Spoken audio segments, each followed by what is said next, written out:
আমাদের বুম দুর্বার কলম। একটু বলবেন আপনাদের? আমার নাম তাপস দাস। আমাদের মধ্যে উপস্থিত আছেন বিজ্ঞানী পরিবেশ বিজ্ঞানী তপন সাহা, আমাদের মধ্যে উপস্থিত আছেন কবি ছড়াকার অরুণ ভট্টাচার্য, আমাদের মধ্যে উপস্থিত আছেন বিশিষ্ট সাংবাদিক প্রবীণ আন্দোলনকারী প্রসূন আচার্য। জমিতে দেখছি সেটা আসলে জমির লড়াই, জমিতে নোনা জল ঢুকবে কিনা সেটা আটকানোর লড়াই, আমার সম্মানটা থাকবে কিনা সেটার লড়াই।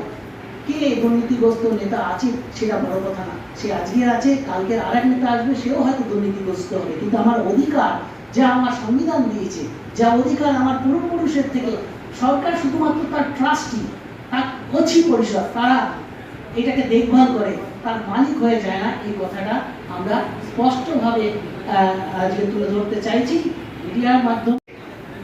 আপনাদের এই যে সমস্ত কথা উঠে আসছে সেই কথাগুলো আপনারা জিজ্ঞাসা করুন, সরাসরি জিজ্ঞাসা করুন।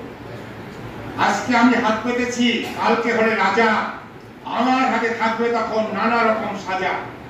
মুখের আদর পাল্টে দেব, না চাইতেই কলা, মিছিল মিটিং যতই করো আমার কানে তালা। ওদের কানে তালা পড়ে যায়, যখন সংসদে আসে ওদের কানে তালা পড়ে। আমরা মিছিল মিটিং যতই করি ওদের সে ভূক্ষেপ নেই। কাজেই বন্ধু, আপনাদের বাড়িতে আসবে ভোট ভিখারীরা, আপনারা সরাসরি প্রশ্ন করুন।